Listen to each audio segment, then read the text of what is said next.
ஈறுகள்ல உங்களுக்கு ரத்த கசிவு இருக்கா? பல்வலி இருக்கா? காலையில பிரஷ் பண்ண உடனே ரத்தம் வருதா? அதுக்கான பாட்டி வைத்தியங்கள தான் இந்த வீடியோல பார்க்க போறோம். சமயம் தமிழ் நேயர்கள் எல்லாருக்குமே வணக்கம். நான் உங்க யாமினி. காலையில பிரஷ் பண்ணும்போது நெறைய பேருக்கு ஈறுகள்ல இருந்து ரத்த கசிவு ஏற்படும். சிலருக்கு ரொம்ப இன்ஃப்ளேம்டா இருக்கும். வலி கூட ஏற்படலாம். அதிகமா நீங்க வலி ஃபீல் பண்ணீங்க, ரத்த கசிவு அதிகமா இருந்தது அப்படின்னா நீங்க டாக்டரை கன்சல்ட் பண்ணி தான் ஆகணும். ஆனா இந்த ஈறுகள்ல ஏற்படக்கூடிய இந்த ரத்த கசிவு அப்படிங்கிறது பீரியோடான்டிட்டிஸ் அப்படின்னு சொல்லுவாங்க. ஸோ இந்த பிரச்சனையை எப்படி பாட்டி வைத்தியம் மூலமா கொஞ்சம் கொஞ்சமா நீங்க வீட்டில இருந்தே குணப்படுத்தலாம் அப்படிங்கிறது தான் பார்க்க போறோம்.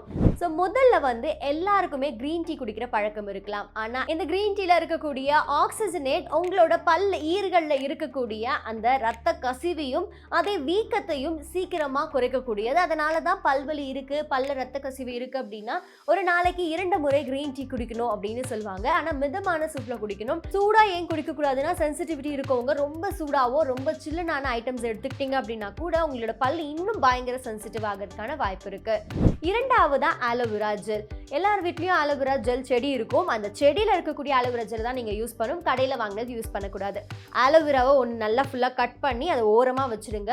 அதுல இருக்க நச்செல்லாம் கீழே இறங்கி வந்துடும். ஒரு மாதிரி கிரீன் ப்ரௌனிஷ் கலர்ல ஒன்று வெளியாகும். அது வெளியானதுக்கு அப்புறம் ஒரு 10 மினிட்ஸ் ஓரமா வச்சுட்டு உள்ள இருக்க ஜெல்லை கட் பண்ணி ஒரு தடவை வாட்டர்ல வாஷ் பண்ணிட்டு அந்த ஜெல்லை நல்லா பீட் பண்ணிட்டு அதை உங்களோட பற்களின் மேல நீங்க அப்ளை பண்ணிட்டு வரதுனால கூட அது ஒரு லேயரை கிரியேட் பண்ணி உங்களோட பல்ல ஏற்பட்டிருக்கக்கூடிய அந்த இன்ஃப்ளமேஷன்ஸையும் ரத்த கசிவையும் சீக்கிரமாவே ஸ்டாப் பண்ணிடும்.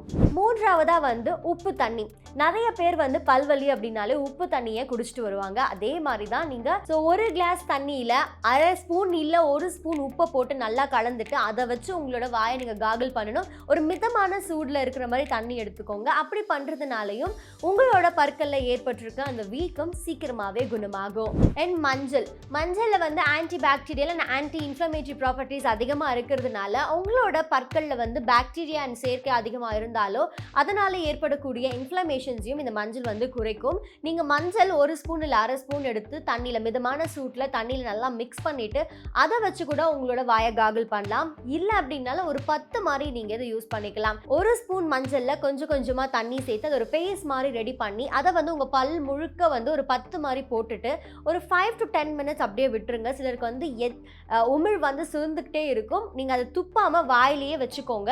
அப்படி அது வாய் முழுக்க அந்த மஞ்சள் ஸ்ப்ரெட் ஆகும்போது அதுல இருக்கக்கூடிய anti inflammatory and anti bacterial properties பல்ல இருக்கக்கூடிய அந்த பாக்டீரியாவெல்லாம் வெளில தள்ளுறதோட உங்க பற்கள்ல ஏற்பட்டிருக்கக்கூடிய அந்த வீக்கத்தையும் குறைக்கும். அப்புறம் அகத்திக்கீரையை நீங்க நல்லா ஒரு தண்ணியில கொதிக்க வச்சுட்டு அந்த தண்ணியை கொஞ்சம் கொஞ்சமா உங்களோட ஒரு நாள் முழுக்க நீங்க வாய் கொப்பளிச்சுட்டே வரதுனாலையும் அந்த இன்ஃப்ளமேஷன்ஸ் குறைஞ்சிட்டு வரும். ஏன்னா அதுல ஆன்டி இன்ஃப்ளமேட்டரி ப்ராப்பர்ட்டிஸ் இருக்கு. அதோட சேர்த்து கிருமி நாசினி பண்பும் இந்த அகத்திக்கீரையில இருக்கு. ஸோ நீங்க அகத்திக்கீரையை சாப்பிட்றதுனால உங்களோட இந்த பற்களுக்கு மட்டும் இல்லாம உடலுக்கும் ரொம்பவே நல்லதுதான்.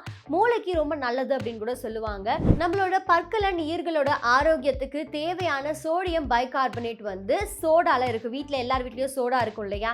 அந்த சோடா மாவுல அதிகமா இருக்கிறதுனால சோடா மாவை எடுத்து நீங்க தண்ணியில நல்லா கரைச்சிட்டு அதை வச்சும் உங்க வாயை காகல் பண்ணலாம். இல்லை அப்படின்னா 10 மாதிரி நம்ம மஞ்சளுக்கு சொன்னல அதே மாதிரி கொஞ்சமா சோடா மாவு எடுத்துக்கிட்டு அதில் கொஞ்சமா தண்ணி சேர்த்து லைட்டாக கலந்துக்கிட்டு உங்க வீக்கமா இருக்கக்கூடிய அந்த ஈறுகள் மேலேயும் பற்கள் மேலேயும் போடுறதுனால இன்ஃப்ளமேஷன்ஸ் கொஞ்சம் கொஞ்சமா குறைஞ்சிக்கிட்டே வரும். ஆனால் உங்களுக்கு சென்சிட்டிவிட்டி அதிகமாக இருக்கு அப்படின்னா நீங்க சோடா மாவை யூஸ் பண்ணாம டாக்டரை போய் கன்சல்ட் பண்றது தான் ரொம்ப நல்லது. அப்புறம் தேங்காய் எண்ணெய். வாரத்துல ஒரு தடவையாச்சு ஆயில் புல்லிங் பண்ணணும் அப்படின்னு சொல்லிட்டு மருத்துவர்கள் எல்லாருமே சஜஸ்ட் பண்ணுவாங்க.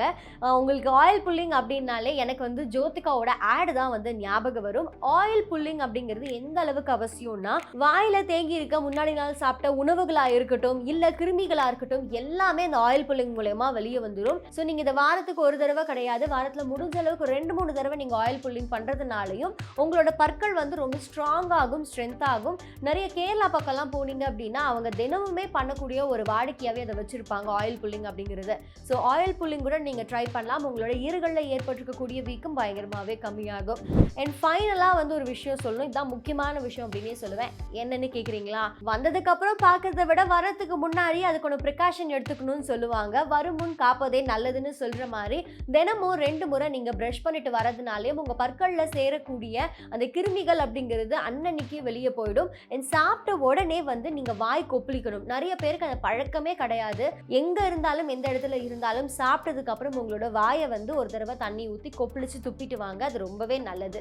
ஸோ இந்த ஒரு வீடியோ மூலயமா உங்கள் பற்களில் ஏற்படக்கூடிய அந்த ரத்த கசிவுக்கு சொல்யூஷன் என்ன அப்படிங்கிறது உங்கள் எல்லாருக்குமே தெரிஞ்சிருக்கும்னு நினைக்கிறேன்.